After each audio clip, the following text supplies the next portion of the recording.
Sir आपનું નામ? મુંજપરા રમણીકલા રામજીભાઈ. આપના જે આત્મીય એજ્યુકેશન છે અમારા વિદેશની અંદર જે બાળકોને MBBS કરવા માટે જવું હોય એને અત્યાર સુધીમાં આમાં 35 વર્ષ જૂની અમારા આત્મીય એજ્યુકેશન છે.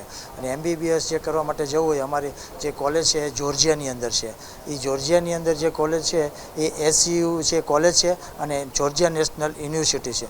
અત્યાર સુધીમાંથી 1200 થી 1500 દીકરા દીકરીઓ ભણી અને અત્યારે બજારની અંદર જુદી જુદી માસ્ટર કરવા માટે જાય છે. UK, ઓસ્ટ્રેલિયા બધા જાય છે.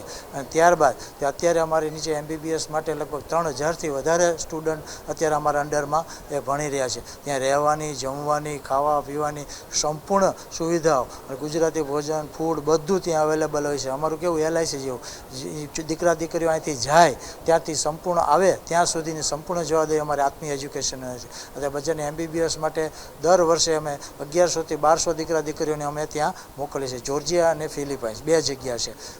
પછી અમારું બીજું સોપાન છે જસ્ટ એબ્રોડ. જસ્ટ એબ્રોડ એવું છે, ઘણા વાલીઓએ કીધું કે MBBSમાં સાહેબ અમે દીકરા દીકરીઓને મોકલીએ છીએ તો તમે જો અમારે બીજા બાળકોને જે માસ્ટર કરવા માટે, એન્જિનિયરિંગ કરવા, બીજા કોર્સ માટે UK, Australia, Canada, German, USA મોકલવા હોય તો શું કરવું? તો અમે પછી વિચાર આવ્યો એટલે અમે જસ્ટ એબ્રોડનું નવું સોપાન ચાલુ કર્યું. એની અંદર બાળકોને કોઈ પણ કોર્સ કરવા માટે જવું હોય તો એના માટે GRE છે, PET છે, બધા ડ્યુલિંગો છે, આ બધા જે એના માટે જે બધા એની એક્ઝામ લેવા તો એના માટે સંપૂર્ણ કે અહીંયાથી વિઝાથી પ્રોસેસ માટે વિઝાની પ્રોસેસ થઈ અને સંપૂર્ણ ત્યાં પહોંચે ત્યાં સુધીની સંપૂર્ણ જવાબદારી અમે સાથે બધી પ્રોસેસ અમે અહીંથી કરાવી દઈએ. બધી પ્રકારની ઇંગ્લિશમાં એક્ઝામ આવે એ પણ અહીંથી વિઝા પ્રોસેસ કરીને એના બેન્ડ આવે ત્યાં સુધીની મોકલવા સુધીની પ્રોસેસ પણ અમે જસ્ટ એબ્રોડમાં કરીએ છીએ. એટલે અમારું જસ્ટ એબ્રોડ અને આત્મીય એજ્યુકેશન આ બે અમારા સોપાન છે.